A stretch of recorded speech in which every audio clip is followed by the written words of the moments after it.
Welcome to Mastering Life's Adventures, an educational podcast about tapping into your true self, the soul, your soul, the substance of your life, to discover what life's ups and downs are really about, and how to have a greater sense of purpose, peace, joy, and fulfillment. I am Dr. Judith Holder, your host, coach psychologist, fellow seeker who enjoys diving into the connections between spirituality, psychology, wellness, and your everyday life's adventures.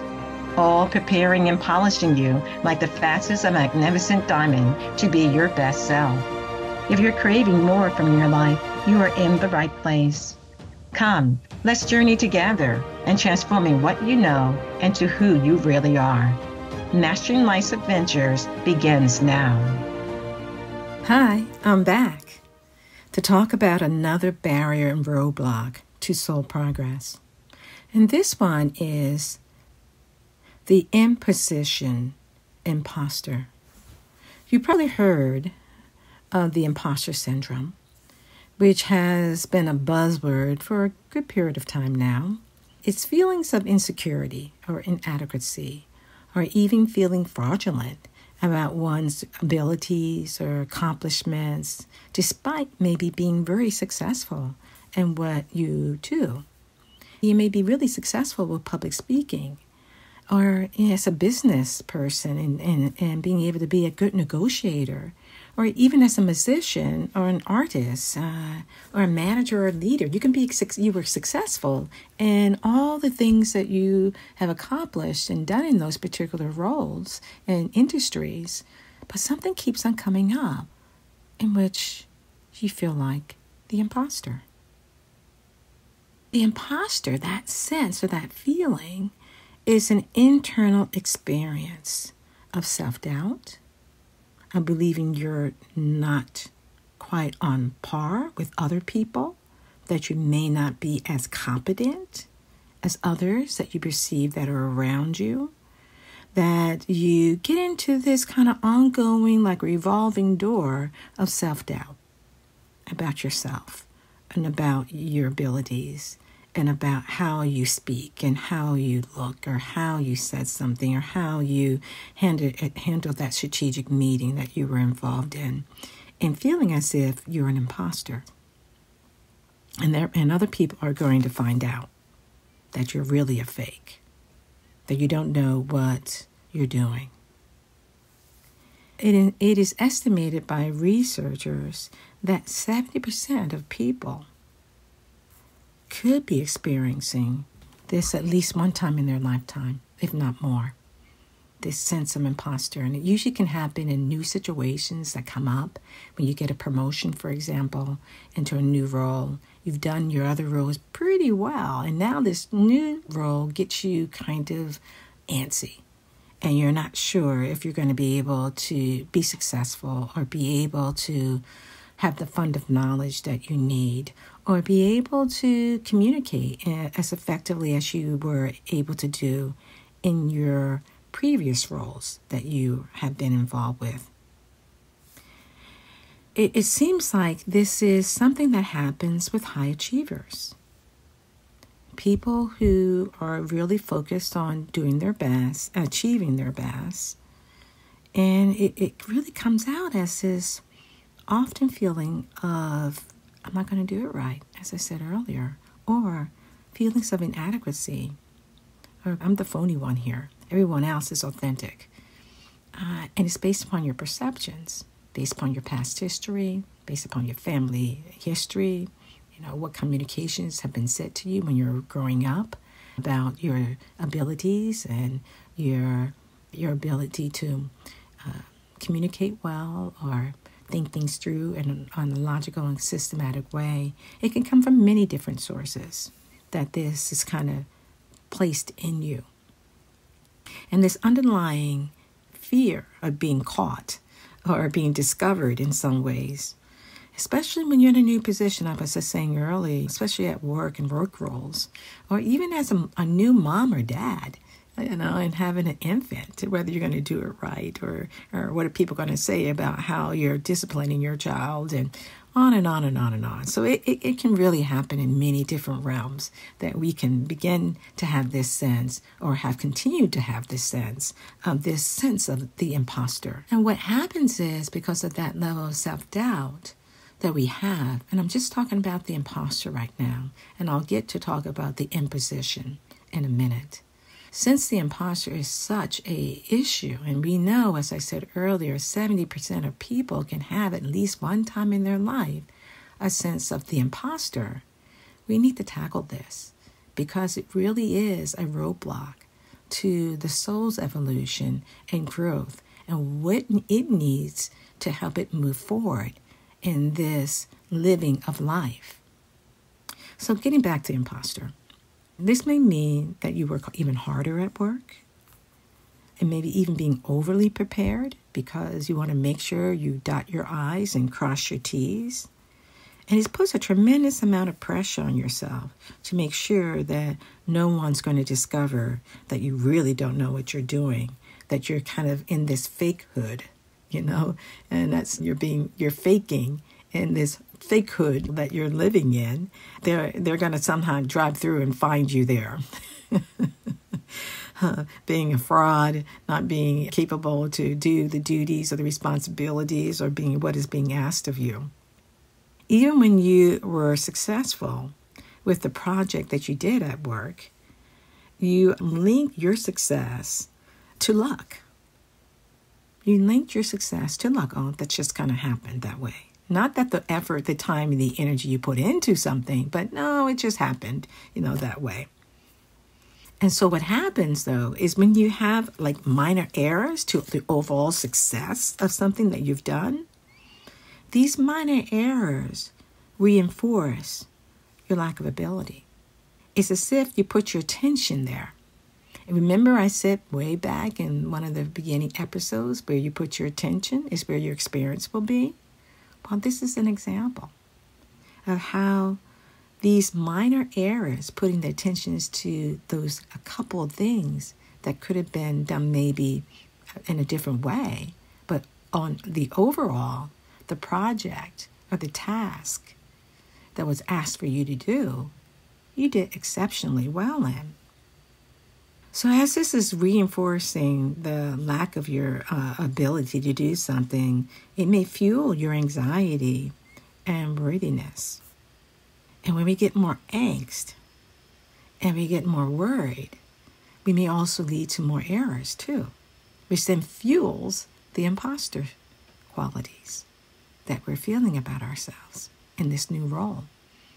Or it can be in a more seasoned role too, that we still have having those feelings come up within us. With that worthiness, it can even quietly, you're feeling more overwhelmed because you're trying to work harder. You're trying to make sure you don't make any errors or mistakes.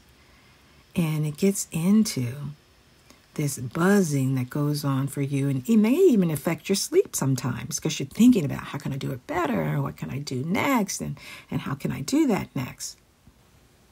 And so we have to realize that the imposter syndrome can be insidious. And that insidiousness comes through self-doubt. Yes, we all have some doubt. I agree that this happens with the living of life. But it's a constant, regular self-doubt in your abilities and your competencies that kind of allows this creeping in of the imposter. And then you're fueling it by your thoughts and your feelings about, people are going to find out about me. And people are not going to like me if they really find this out about me. Or they're not going to think I'm really a good leader if they know this and I don't know this component of something. It goes on and on and on, that it can wear you down. So let's put that to the side for a minute. And let's talk a little bit about the role of the imposition, which I look at as it's kind of like a tax or a levy charge, a thing that is usually unfair or unwelcome demand or burden that is placed upon you. In this case, it's putting a strain on your soul. We'll talk about that in a minute. This imposition of the imposter consciousness burdens your soul. And there are 3 types imposition qualities that is good to be aware of. And attune to the fact that it entraps your soul, allowing the ego persona to rule over the soul. And we talked about ego persona too. So you can go back and listen to those episodes of ego persona. But that is the energy going out and the mask that it actually overlays onto the soul unknowingly, because we really think it's us. And yes, we have personality, and personality is important, and that's part of what the ego persona is, but it's not the all and be all to who we are. It just helps us to understand a little bit more of the uniqueness of that we're bringing, which are all good. But when the ego persona rules through the imposition imposter, then it becomes a weight around the soul. And that weight is getting in the way for our soul to flourish and make progress and move forward. One of the things that I want to talk about when I'm looking at these three types is just one more comment about the ego persona, that it always wants to be in the driver's seat. And because it wants to be in the driver's seat, it can be deceptive.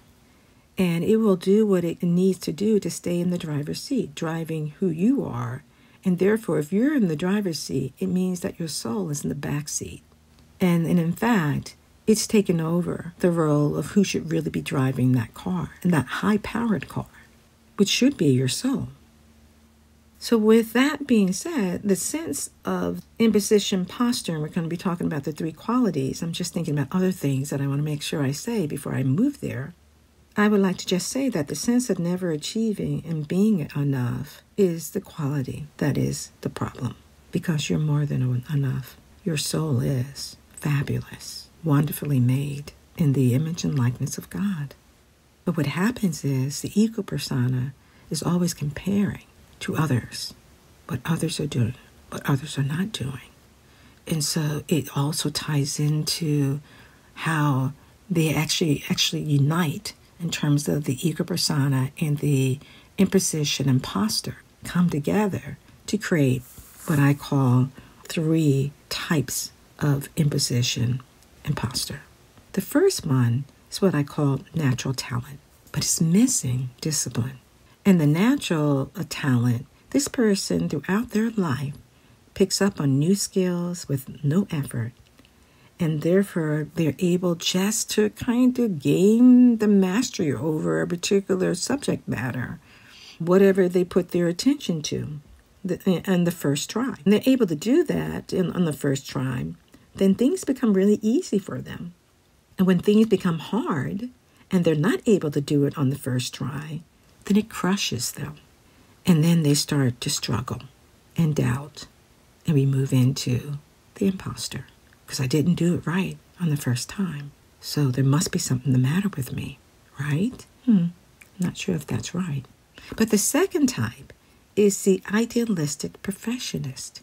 And what's missing here is perfectionist is the person who focuses on how they do things to the point of executing perfection, so they don't have to deal with uncomfortable feelings.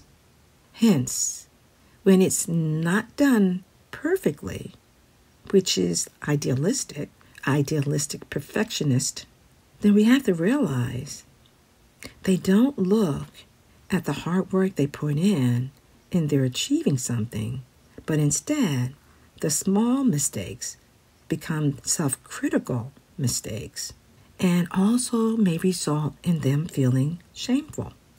They're shamed that wasn't done to perfection. Similar to the natural talent type, believing if they don't or can't do it right the first time, the perfectionist also feels if they have not taken the process and done it correctly, then why do it at all?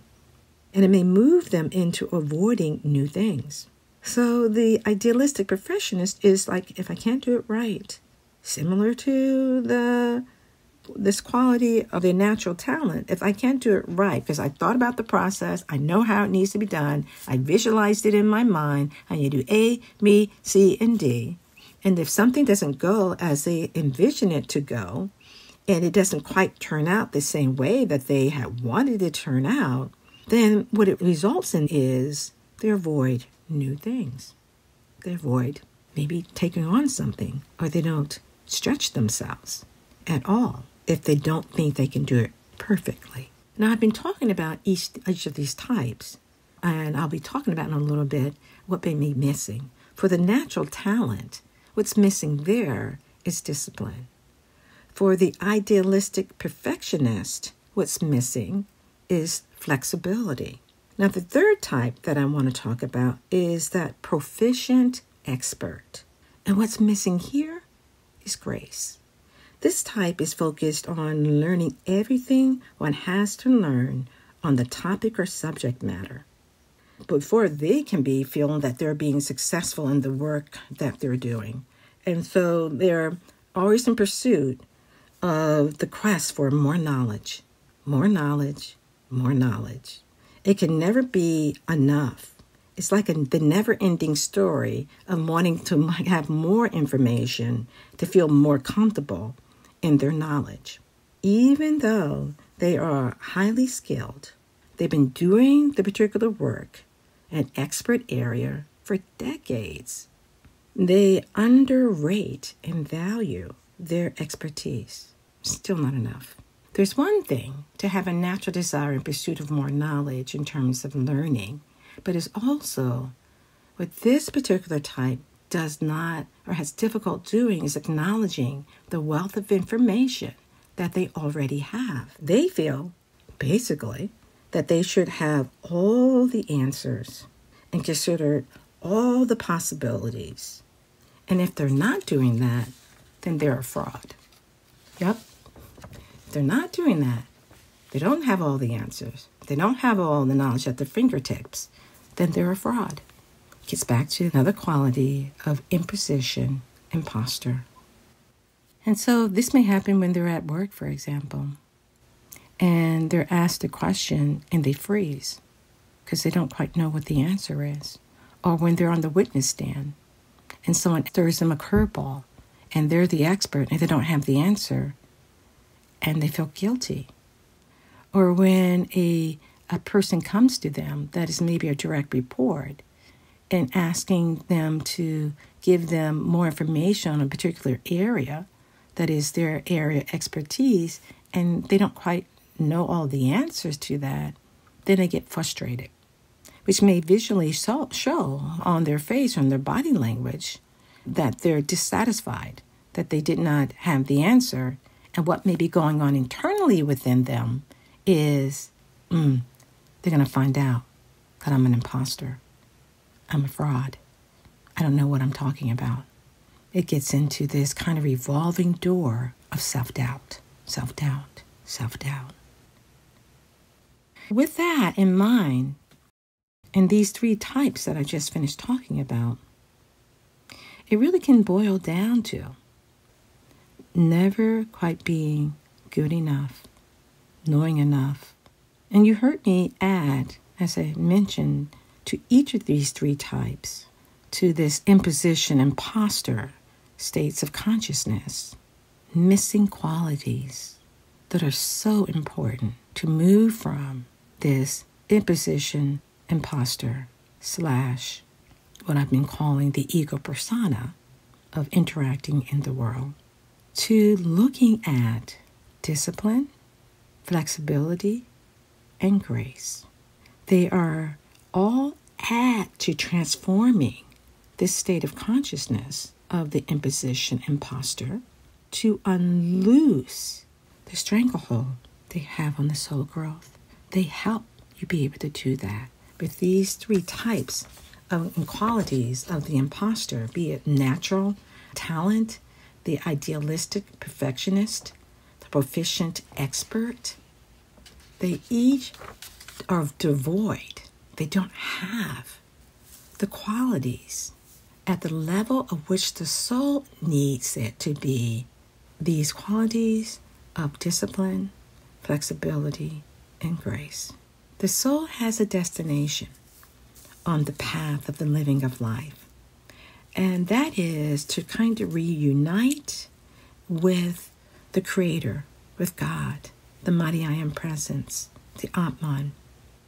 And it's through the Christ self that is represented in Jesus, also known as Jesus the Christ, that I want us to think about a little bit more with these three qualities. And when you think about Jesus the Christ first, think of it as the man and then the office or the position he was able to rise to through his discipline, flexibility, and grace. It's not like we're talking about the person working in a particular area and they have their expertise and they do it well. They have a particular office or role or position that they hold. Well, Jesus held a position too, in a role. And his role and position was to come to show us how to be more Christ-like, how to integrate our personality into the Christic qualities of grace, discipline, flexibility, as well as other qualities, which I'll be talking about. So the imposition, imposter, and the types we've been talking about, I see them as saboteurs or detours to the soul learning to be disciplined, flexible, and gracious. And in managing the day-to-day experiences, in managing our everyday life experiences. And these three qualities are in the tapestry of what the soul is in need of to become or to unite or to honor the spiritual qualities of our quest on this planet as we're living life and being our best self. These are some of the qualities that allow us to be our best self. But the imposition imposter, that's not the goal. The goal for that type of ego persona is to show that I know what I'm doing. But because of the imposter there, it gets in the way from you showing what you can be able to do. Because is devout, is void, I guess is the better word. It is void of these underlying essential qualities of discipline, flexibility, and grace.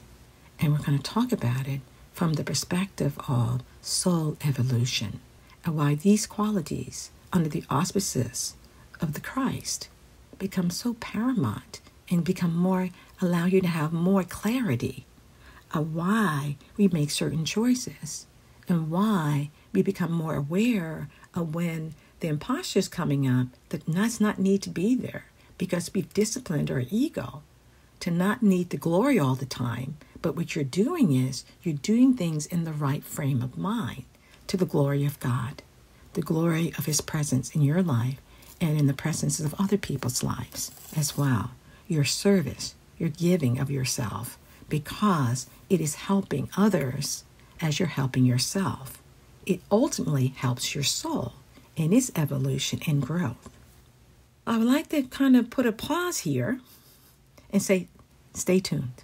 Stay tuned to hear more about when you're moving from the imposition imposter into a higher way of being and acting and thinking and feeling through these qualities of discipline, flexibility, and grace, and what that means under the soul evolution in its growth towards Christic well-being and Godhood, uniting with that source, is something I want to leave as a cliffhanger for you to kind of contemplate until the next time we meet. So again, stay tuned. Bye for now. Thank you for joining me for this episode on Mastering Life's Adventures, being your best self through soul evolution. If you have enjoyed what you've heard today, I would be delighted if you would share this episode with others, leave a thumbs up, and subscribe to my Mastering Life's Adventures podcast. Look forward to your joining the next episode. Please leave any comments or suggestions you might have below. Bye for now.